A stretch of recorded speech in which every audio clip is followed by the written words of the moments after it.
Negara-negara yang menghormati Presiden Soekarno. Yap, sekarang ini kita akan membahas bapak proklamator kita, yaitu Insinyur Soekarno. Soekarno terkenal karena memiliki jiwa pemimpin, sikap yang tegas, serta wibawa yang besar. Dengan sikap yang tegas dan wibawanya itu, membuat semua orang akan menyegani beliau, terutama kepada jasa-jasa beliau yang telah berjasa dalam kemerdekaan negara kita, yaitu negara Indonesia.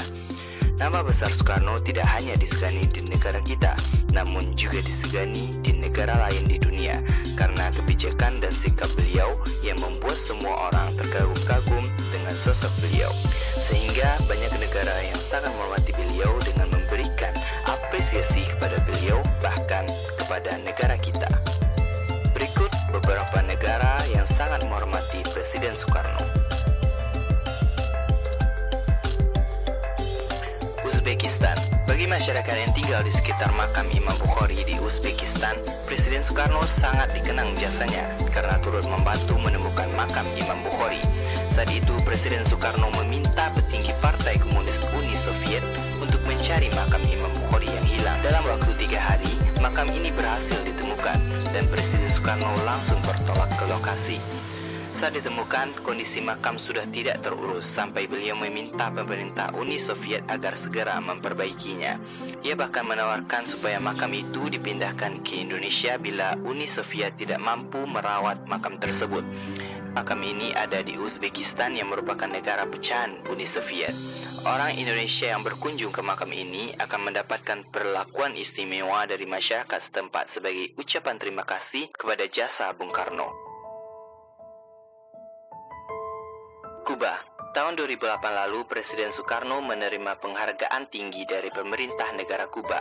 Sebuah perangko seri Bung Karno dengan Fidel Castro dan juga salah seorang pemimpin gerilyawan Kuba kelahiran Argentina, Che Guevara, resmi diluncurkan oleh pemerintah Kuba untuk mengenang hubungan diplomatik kedua negara, sekaligus untuk merayakan HUT ke-80 Fidel Castro. Bung Karno merupakan kepala negara asing pertama yang mengunjungi Kuba pasca revolusi tahun 1959.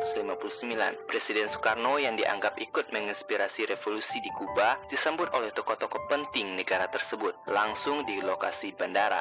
Di antaranya Presiden Osvaldo Dorticos, Perdana Menteri Fidel Castro, Gubernur Bank Nasional Che Guevara, dan Menteri Luar Negeri Raul Roa Garcia. Rusia. Nama Presiden Soekarno ternyata begitu dikenang oleh masyarakat Muslim Rusia, utamanya yang bermukim di kota Saint Petersburg.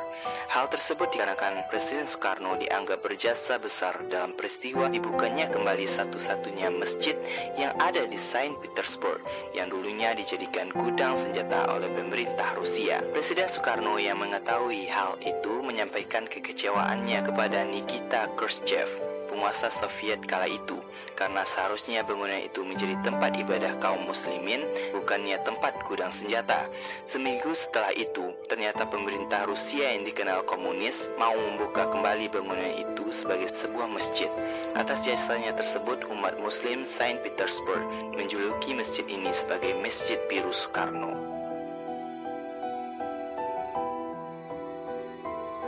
Arab Saudi. Padang Arafah kini tidak bisa dilepaskan dengan sejarah Bung Karno, yaitu pohon Soekarno. Pohon ini sejatinya dikenal sebagai pohon mimba, pohon imba, atau pohon imbo jika di Indonesia. Sejarahnya pohon ini tumbuh di Arafah adalah saat Presiden Soekarno membawanya dan menawarkan ide penanamannya ke kalangan masyarakat Arab saat beliau melaksanakan ibadah haji ke Tanah Suci. Bukan hanya mengirim bibit, Bung Karno juga mengirim ahli tanaman Indonesia untuk mengembangkan tanaman yang cocok di daerah tandus ini. Kini tanaman ini sudah tumbuh rimbun dan sangat berguna mengurangi suhu panas di berbagai sudut kota Makkah, Madinah, ataupun Jeddah. Di Arafah sendiri dibangun saluran air khusus untuk menyirami setiap batang pohon Soekarno yang ada. Maroko. Nama besar Presiden Soekarno ternyata juga begitu harum di negara Maroko.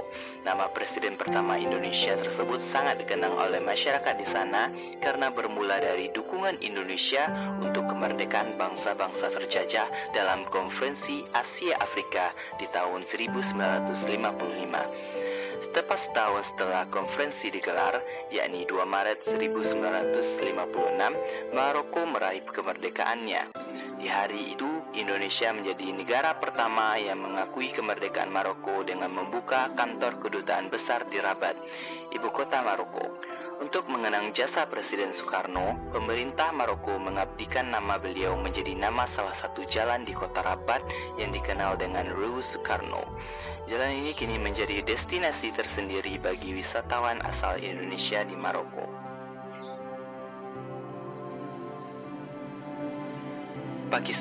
Pakistan ternyata juga sangat menghormati Bung Karno. Ada 2 tempat di Pakistan yang dinamakan dengan nama beliau, yakni Soekarno Square Khyber Bazar di Peshawar dan Soekarno Bazar di Lahore. Penamaan ini tidak lepas dari hubungan kedua negara. Soekarno pernah mengirim pasukan TNI AL untuk berpatroli di Laut Selatan Pakistan saat konflik antara Pakistan dan India yang memanas di tahun 1965.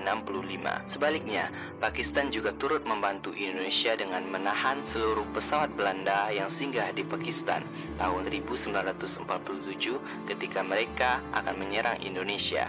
Pasukan Pakistan yang semulanya berada di pihak sekutu untuk menyerang Indonesia akhirnya juga memberi bantuan Indonesia dengan menyerang balik pasukan sekutu dalam Perang Surabaya November 1945. Mesir. Dahulu hubungan diplomatik antara Mesir dan Indonesia dikenal sangat harmonis, utamanya saat Mesir dipimpin oleh Presiden Gamal Abdel Nasser dan Indonesia dipimpin Presiden Soekarno. Saat itu kedua negara makin erat dengan mempelopori Konferensi Asia Afrika tahun 1955 di Bandung untuk mengangkat isu utama kemerdekaan bagi negara-negara terjajah di kawasan Asia Afrika. Harumnya nama Soekarno di Mesir salah satunya diabadikan untuk nama jalan di daerah Kitkat Agouza yang dinamai Jalan Ahmed Soekarno. Terselipnya nama Ahmed di depan nama Soekarno dipopulerkan oleh mahasiswa Indonesia di Mesir supaya rakyat Mesir tahu bahwa Soekarno adalah Muslim. Selain itu, ternyata di Mesir banyak orang tua yang menamai bayi mereka dengan nama Ahmed Soekarno.